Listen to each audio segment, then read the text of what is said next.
And welcome to this episode of the Speedster Rebuild. We're going to be working on menial tasks.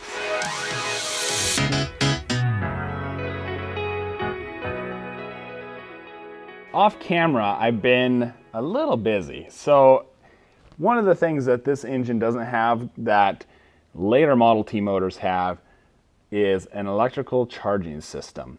This is an early block that does not have a generator that many T's after 1919 did have. So I had to get a little bit creative, and this car will be running a 12-volt system. It's got a 12-volt starter.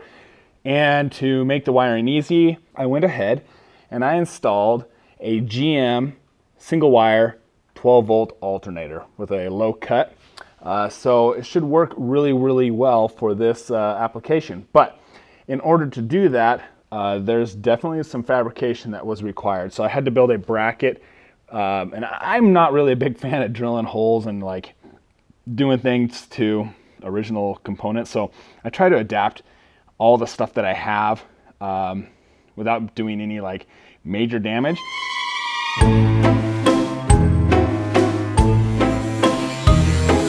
But as far as like this oil pan is concerned, I'm not going to be drilling any extra holes. I made a bracket that bolts to the oil pan rails that then raises the alternator up, and I had to make it ultimately clear the radiator pipe, has to clear the fan belt so we don't have any interference there.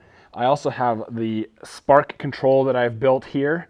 It had to be able to clear all that. And then I have a GM alternator tension bracket there that's going to support this alternator and keep it in its location all the time. I've got the steering completely installed. So it is bolted in place and hooked up. You can even hear the tire squeaking. So steering is hooked up and works. The menial tasks that we need to get marked off today is I need to build a throttle assembly. It's kind of a big task. I also need to tear off that alternator assembly, paint up the parts that I have. I also have some wiring that I need to get cleaned up, and I also have some fuel lines that I need to run. All right, well this is a bit of a picky uni sort of thing, I guess. So this is the headlight switch that was on Charlie's car. And functionally, it does everything that a headlight switch needs to do, but aesthetically, it doesn't work for me. So here's the problem that I have is this white knob. It's too 1950s-ish for me. So what we're gonna do is we've got this original choke rod for an earlier car, and the knobs themselves are almost like physically the same exact size. So what I'm going to do is cut this one off, drill it, tap it, and put this knob on that switch.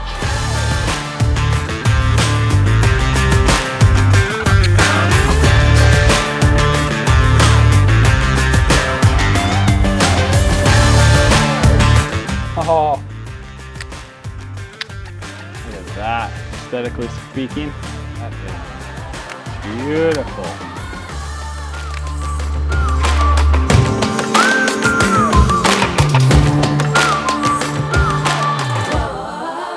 We are underneath the car now, and we're going to be replacing fuel lines, which there are plenty of them to replace. This car has copper fuel lines on it, and copper is great for things like water, and I think that's just about it. In this case, the issue that we have with the copper, especially with fuel lines, is that copper likes to work harden. And when copper work hardens, it starts out flexible and bendable, which is why a lot of people like using them for fuel lines, but it tends to crack and break. And on a fuel system, it's not what we want. So this is the fuel pump here they've got mounted on the back middle of the car.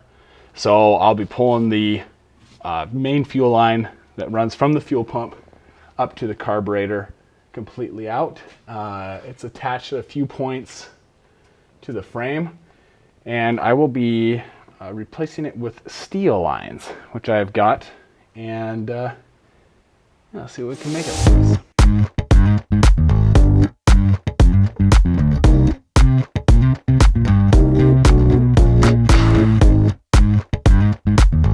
Just gonna say, this thing stinks now. I mean, it's always stunk, but it really stinks now because it has got some stale gas.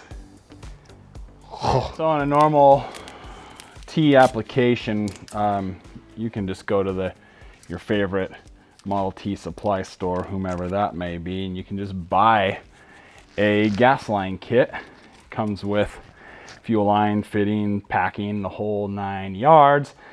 But in this application, the fuel tank is way back in the back, and because of that, we will not be able to use a standard kit. So what I typically do, just because it's handy, is I go down to the auto parts store, O'Reilly's or Napa or whatever, and I just buy brake line. It's steel, and you can buy it by the stick in about 60 inches or thereabouts. And it comes flared already if that's what you're looking for, which is kind of nice. We're going to be using a compression fittings on this guy because we're going into a Model A carburetor, and in the back there they've got compression fittings on it. So that means I have to cut the flare off. So that's what I'm in the process of doing here. Right here in this shadow is the fuel pump, and it's got stale gas coming out of it, which is why I'm wearing gloves so I don't stink forever. And what I'm going to end up having to do, so the fuel line came straight up and then went over this direction like this. I'm going to have the fuel line kind of shoot up at a 45, and we're going to travel across the the bottom of the body, across all the way over to the frame rail over here. We're just gonna kind of eyeball it here because I kind of know where I want it to go. So the question is, can I make it go there? Fuel line comes in right here, and I need this fuel line to start heading to the frame a little bit sooner. So to do that, it needs to have a bend put in it. I'm gonna go ahead and pull this thing out. Well, let's just go ahead.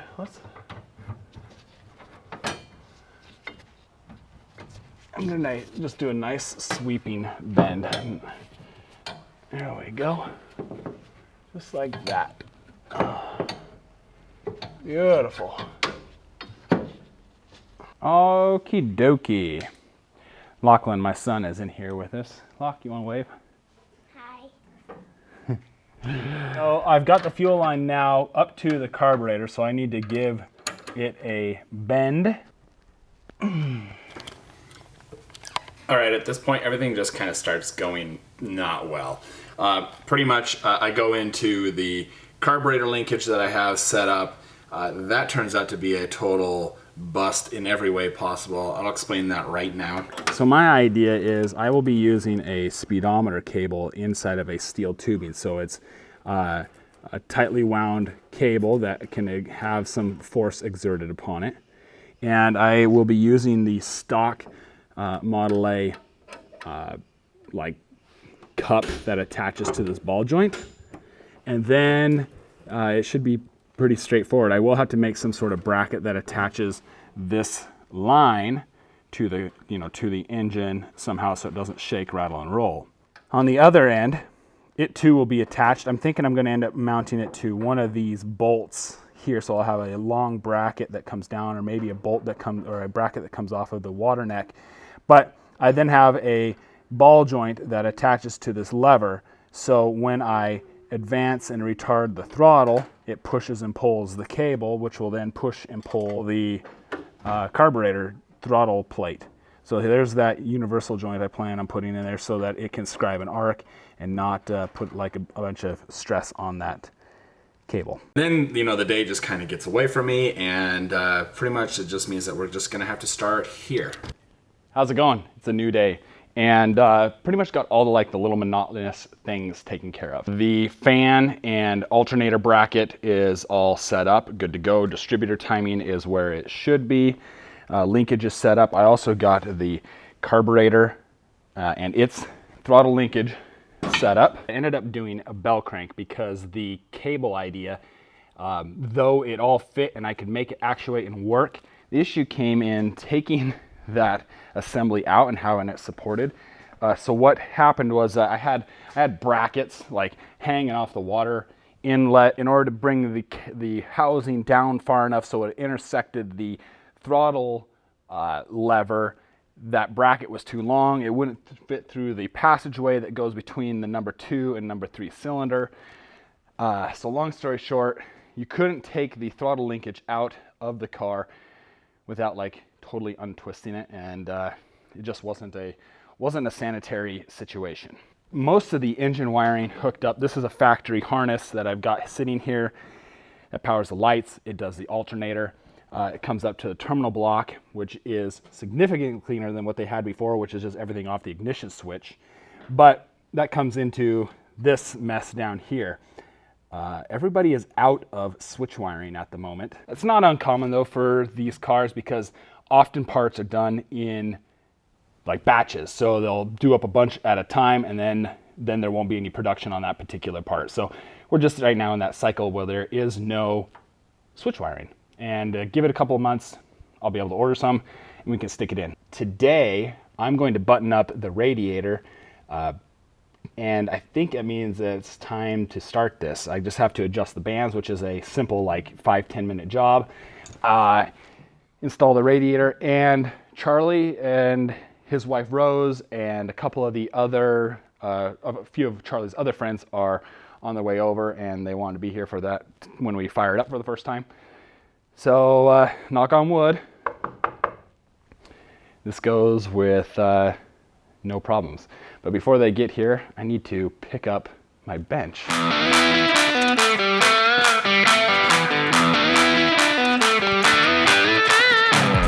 All right, well, we've got the radiator on.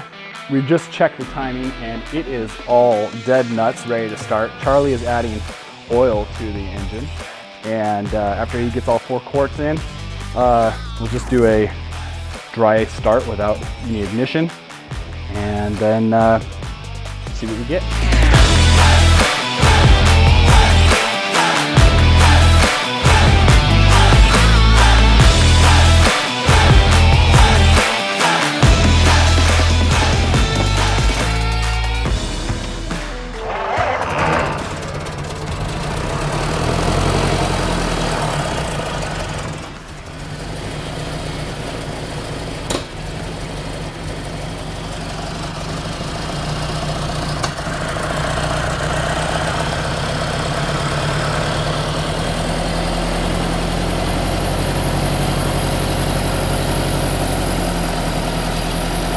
Can you hold that spark lever down?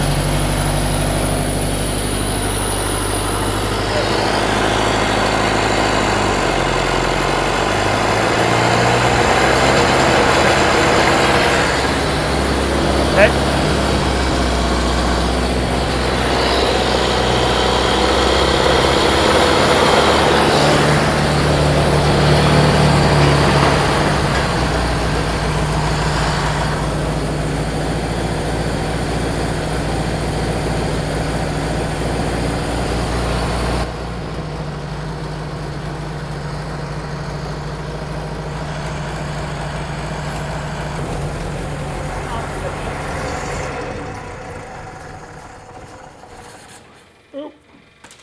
Need my screwdriver. Sounds like 3 cylinders to me. It's got something going on.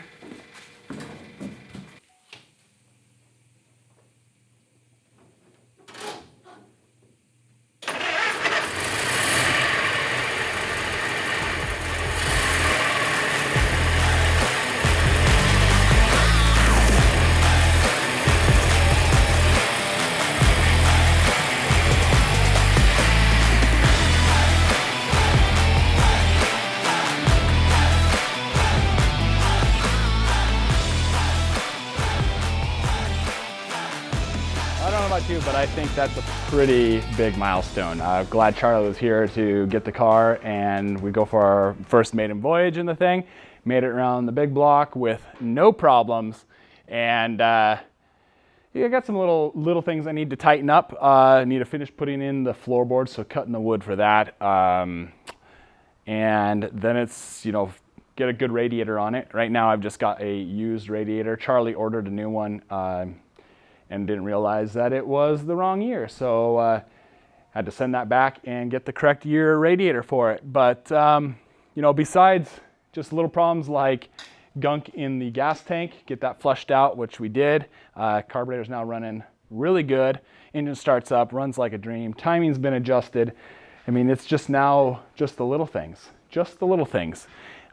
which is kind of what this whole last series is about, is buttoning up all the little things, enough to get her back on the road again. With that being said, I appreciate everybody watching, and if you have any questions regarding this build and just about Model Ts in general, feel free to ask down in the comments below. And if you could, go ahead and give this video a like, and feel free to subscribe. You guys have a good one, and I will catch you next time.